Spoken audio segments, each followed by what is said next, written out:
I'm Dr. Gina Thornburg, and I'm a professor in elementary education in the School of Education. I'm also the acting department head for Family and Consumer Sciences. Been here, this is my 20th year at Jacksonville State, and this will be my last semester. I'm retiring after 30 years in education. All right, perfect. In your 30 years of education, have you dealt with anxiety and depression? Personally, I have not dealt with anxiety and depression. However, I do have students who have dealt with it. I have had faculty who have dealt with it. I have had family members who have dealt with it, my own children, but personally I have not. It's hard to relate to students and even my own family members when it's something I've never experienced before. The things that trouble them, the things that they go through, the ups and downs, the roller coaster of emotions that they go through. It's very hard for me to comprehend that just because I've never experienced it. Do you think that during this quarantine, during the global pandemic, that you've seen any rise of anxiety or worry because of the pandemic? No, absolutely. All around. In the workplace more. Personally at home, when we're at home and we're away from, I guess you would say, from the disease, when we're away from it, when we don't have our television on and when we are in our own little bubble, it really doesn't affect us. We haven't had any family members to test positive. We've had one of our family members to be on a quarantine because they were around someone who tested positive. But other than that, it really hasn't affected us. However, being in the department head role, it has really affected our faculty and those that feel like that they're just not comfortable being on campus, being around students because they don't know where the students have been. And so we have faculty who are just teaching online due to just that reason. And we have students even that are not comfortable coming to class. Just the illness itself has caused some anxiety in faculty and in students. And then with that has caused some issues of isolation and not really coping with reality right now because they don't really know what to do and how to go about doing things. And there have been some people that haven't left their homes since March.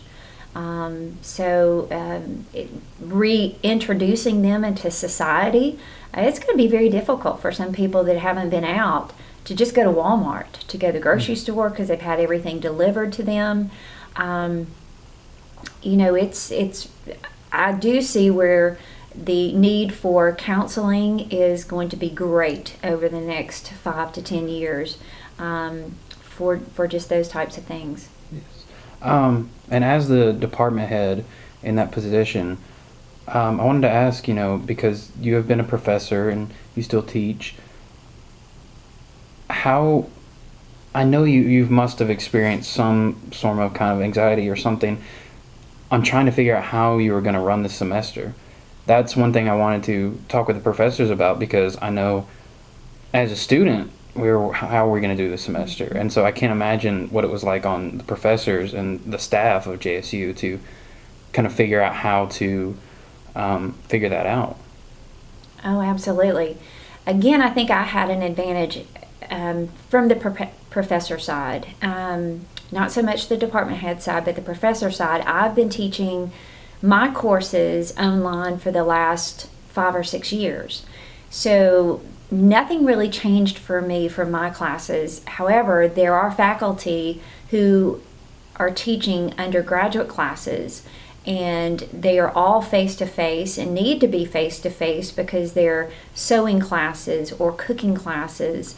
And to transition from a face-to-face to an online delivery system, that was very difficult, and we had to really think out of the box to make those classes stimulating for the students, make them engaging for the students. How are we going to do that? And then thinking about the students themselves. It's one thing to be in class and to gain information and retain information, but it's another for a student just to sit at home and watch a video or a PowerPoint. The engagement, the building of the relationship with the professor is not there, so it's a big disconnect.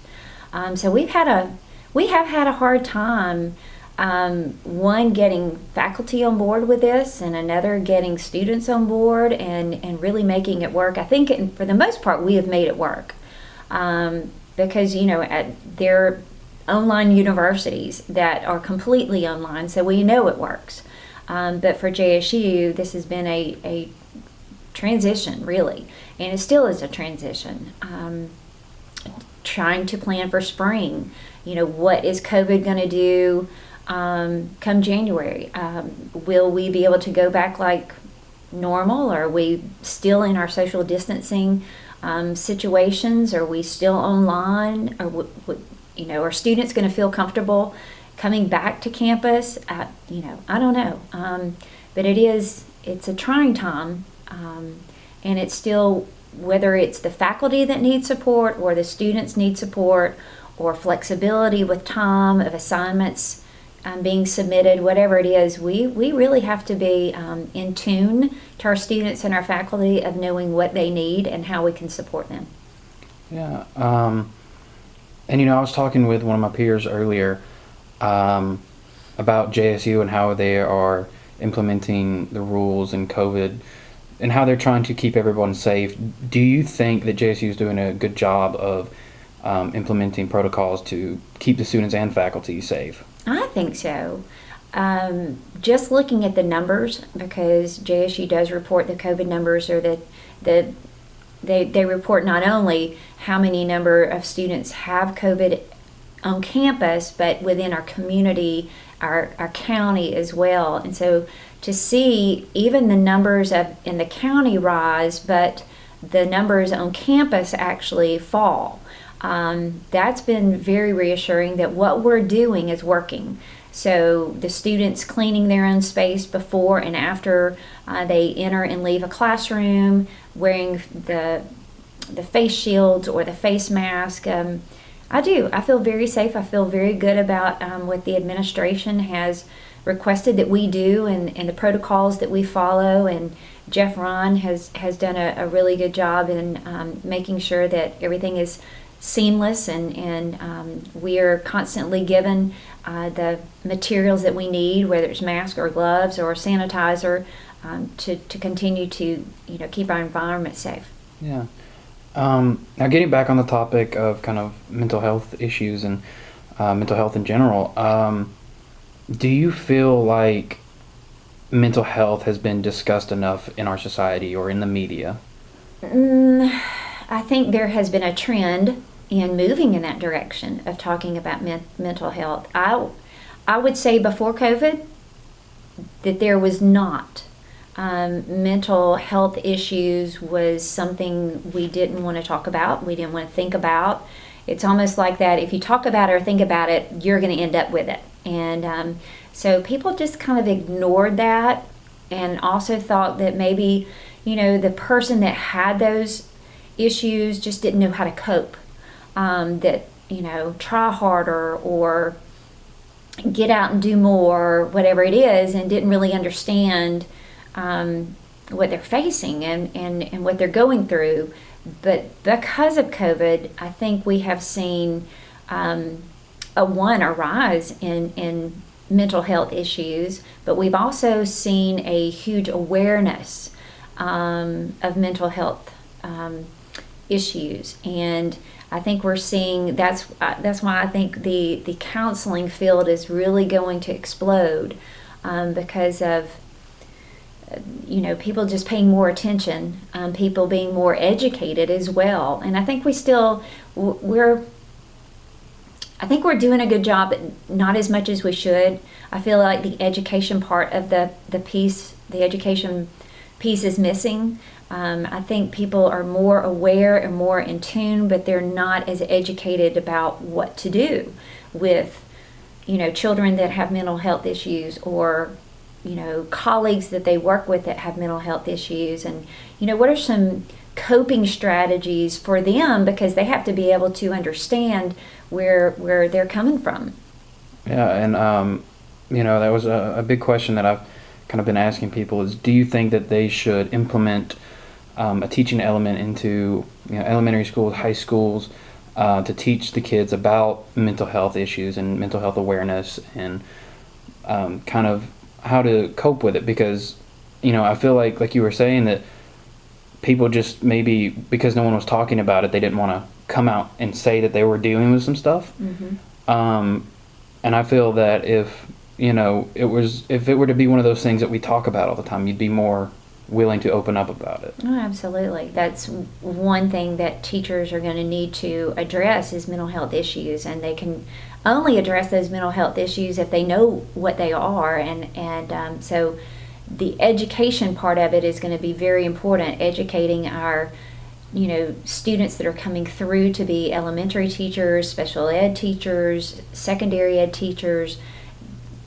They're going to need to be able to spot a child who is having, or not necessarily diagnose a student who is having some mental health issues, or who is affected by some of the things, because it could even be a sibling at home that they're having to live with and try to understand.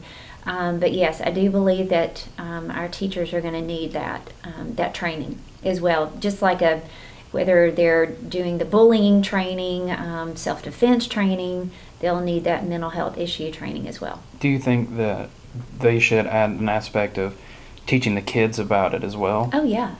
Mm-hmm. Sure, absolutely. Because we teach them about bullying. Why not teach them about mental health? Yeah. Mm-hmm. Absolutely. Well, Dr. Thornburg, I just want to thank you so much for meeting with me today and doing this interview.